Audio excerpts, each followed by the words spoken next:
মুর্শিদাবাদ জেলার রানীতলা এলাকার বিশিষ্ট সমাজসেবী এবং লালবাগ কোর্টের আইনজীবী মোহাম্মদ শাহজাহান আলী এবং ভগবানগোলা এলাকার বিশিষ্ট সমাজসেবী দুইবারের হাজী জনাব মোহাম্মদ জাকারিয়া সাহেব, ইনাদের দক্ষতায় আমরা আশাবাদী ভগবানগোলায় গণতান্ত্রিক পদ্ধতিতে লড়াই করে আমরা জিতব।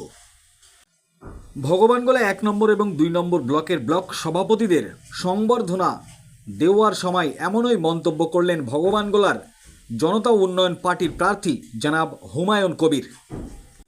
জানিয়ে রাখি আপনাদের, রাজকীয়ভাবে সংবর্ধনা ব্লক সভাপতিদের।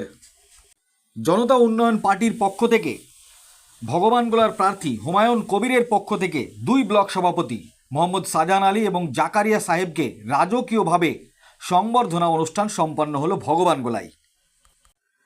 এর পাশাপাশি সাংবাদিকদের এক প্রশ্নের উত্তরে ভগবানগোলা 2 নম্বর ব্লকের ব্লক সভাপতি মোহাম্মদ শাহজাহান আলী তিনি মন্তব্য করলেন, সম্প্রতি একটা সভায় অভিষেক বন্দ্যোপাধ্যায় বলেছিলেন নাম না করে মির্জাফর হুমায়ুন কবিরকে। তারই পাল্টা জবাব দিলেন ভগবানগোলা 2 নম্বর ব্লকের জনতা উন্নয়ন পার্টির সভাপতি জনাব মোহাম্মদ শাহজাহান আলী। কি বলেছেন তিনি শোনাবো আপনাদের। এই ভিডিওটি যারা দেখছেন চ্যানেলটি লাইক করবেন, শেয়ার করবেন আর সাবস্ক্রাইব করবেন। আই লাভ মাই ইন্ডিয়া, মেরা ভারত মহান। মির্জাফরের প্রথম ব্যাখ্যাটা ওনার পিসির কাছ থেকে শিখতে হবে। ওনার পিসি প্রথম মির্জাফরি করেছিলেন তার সঙ্গে কংগ্রেসের ঘর ভেঙে সে নতুন দল তৈরি করেছিলেন 98 সালে। এটা সকলের জানা, ঠিক আছে। তাহলে প্রথম গদ্দার, প্রথম মির্জাফর হলেন ওনার পিসি। দ্বিতীয় মির্জাফরি করেছিলেন উনি বিজেপির সঙ্গে, বিজেপির ঘর ভেঙে তিনি আবার তাদের সঙ্গে জোটও করেছিলেন। পরবর্তীতে তাদেরকে কিভাবে জল নাকানি চোবানি খাইয়েছিলেন সেটা তারা জানে। তাই কারণে মির্জাফর কাউকে বলার আগে তার পিসির দিকে আঙুলটা তুলতে হবে। এই সামনে নির্বাচন কিভাবে এগোবে ভাবছেন দল হিসেবে করবে?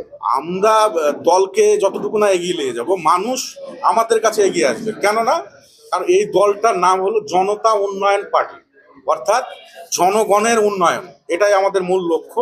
এবং আমাদের দলের যিনি মূল কাণ্ডারি তিনি হলেন হুমায়ুন কবির, যাকে সারা বিশ্বে আর নতুনভাবে পরিচয় করানোর কিছু নাই। তিনি আমাদের একমাত্র ব্র্যান্ড অ্যাম্বাসেডর এবং তার পরিচয় আমরা গঠন করেছি নতুন দল। এবং তার যে জনপ্রিয়তা, তার যে চিন্তাধারা, তার যে ভাবাদর্শ, সেটাই আমাদের হাতিয়ার। মানুষের মনে মনে তিনি গেঁথে গেছেন এবং কাউকে আমাদেরকে বলতে হবে না যে ভোটটা হুমায়ুন কবিরকে দিয়ে। মানুষ নিজের জন্য, নিজের বাচ্চার জন্য, নিজের পরিচয়টাকে ধরে রাখার জন্য, তিনি একজন মুসলিম, তিনি একজন ভারতীয়, নিজের পরিচয়কে রক্ষা করার জন্য হুমায়ুনকে জেতাতে হবে। হুমায়ুনের প্রত্যেকটা প্রার্থীকে জেতাতে হবে। না হলে বিধানসভায় যদি আওয়াজ না তুলতে পারেন আপনাদের পরিচয় হারাবেন আপনি। সামনে যে এসআইআর নামে ডি ভোটার করে আপনাদেরকে চক্রান্ত করে ভোটার লিস্ট থেকে বাদ দিয়ে আপনার নাগরিকত্ব হারানো, আপনার পরিচয়কে হারানোর যে চক্রান্ত হচ্ছে, সেই চক্রান্তের একমাত্র মোকাবিলার পথ হলো হুমায়ুন কবির সাহেবের যতগুলো প্রার্থী আছে তাকে প্রত্যেকটা জায়গায় জেতাতে হবে। যতগুলো প্রার্থী আছে সেখানে যদি কলা গাছও দাঁড় করায় সেখানে আপনাকে জেতাতে হবে। এটা সাধারণ মানুষ হিসাবে আপনাদের এই দায়িত্বটুকু আপনাদের অর্পণ করা হয়েছে। আমাদের পার্টির 22শে ডিসেম্বর 2025 আপনার আবির্ভাব হয়েছে জনতা উন্নয়ন পার্টি। এই পার্টির আমরা আজকে ঘোষণিত আপনাদের সম্মুখে ঘোষণা করলাম ভগবানগোলা ব্লক 1 হাজী জাকারিয়া সাহেব এবং ভগবানগোলা ব্লক 2 অ্যাডভোকেট শাহজাহান আলী। ইনাদের দক্ষতা অনেক, রাজনীতিবিদ। একদিকে যেমন আপনার অ্যাডভোকেট, আমরা খুব ভদ্র ছেলে পেয়েছি এবং লোক লিডার পেয়েছি। তাতে আমরা আশাবাদী আগামী দিনে আমাদের লড়ার রাস্তাটা খুব ভালো হবে। সেই জন্যে আজকে আমরা খুব দুজনকে নিয়ে আমার এই ভগবানগোলা আমাদের 1 নম্বর পার্টি অফিসে আজকে দুজনকে সম্বর্ধনা দিয়ে আজকে কাজের সূচনা করলাম, তাদেরকে দায়িত্ব দিলাম। তারা অঞ্চলগুলোকে, বুথগুলোকে খুব যত তাড়াতাড়ি পারে সেভাবে তারা এগিয়ে নিয়ে যাবে। এখন আমরা আশাবাদী যে বর্তমান যে শাসন ব্যবস্থা তার বিরুদ্ধে কিন্তু এই জনতা উন্নয়ন পার্টি আমরা নতুনই শুরু করেছি।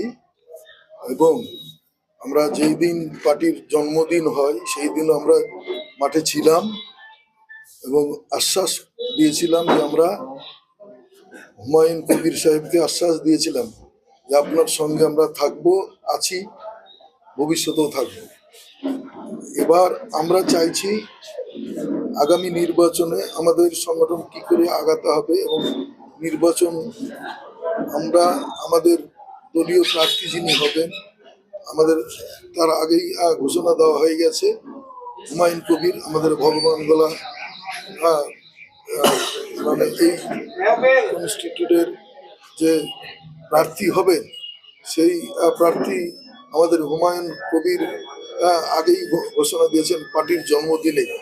তো আমরা ইনাকে যাতে ভোটে ব্যাপক হারে ভোট করতে পারি তার সেই আশ্বাস দিয়ে, এবং তার আমরা প্রতিটা গ্রামে অঞ্চলে সব জায়গায় আমাদের প্রার্থীকে নিয়ে ঘুরে আমরা চেষ্টা করব আমরা যেন ভোটটা সবারই থেকে বেশি পাই, তার ব্যবস্থা যেভাবে আমরা খাটতে হয় সেভাবেই খাটবো। আর আমাদের যে পার্টি, নতুন পার্টি, এখানে ধরেন পার্টির একটাই, এইবার তো সাম্প্রদায়িক ইস্যু উঠেই আছে, একদিকে মন্দিরে একদিকে মসজিদে। আমরা এটাকে প্লাস পয়েন্ট মানে হাতিয়ার করে আমরা আমরা গ্রামে গ্রামে আমরা মনে করছি প্লাস পজিশনে উঠে আসবো। কারণ আমরা দেখেছি এই বিগত যে রাজ্য সরকার এর যা কর্মচারী, এ যা মানে ডিপার্টমেন্টের ওদের যত সব সদস্য, তারা দুটো পিঠে খাচ্ছে।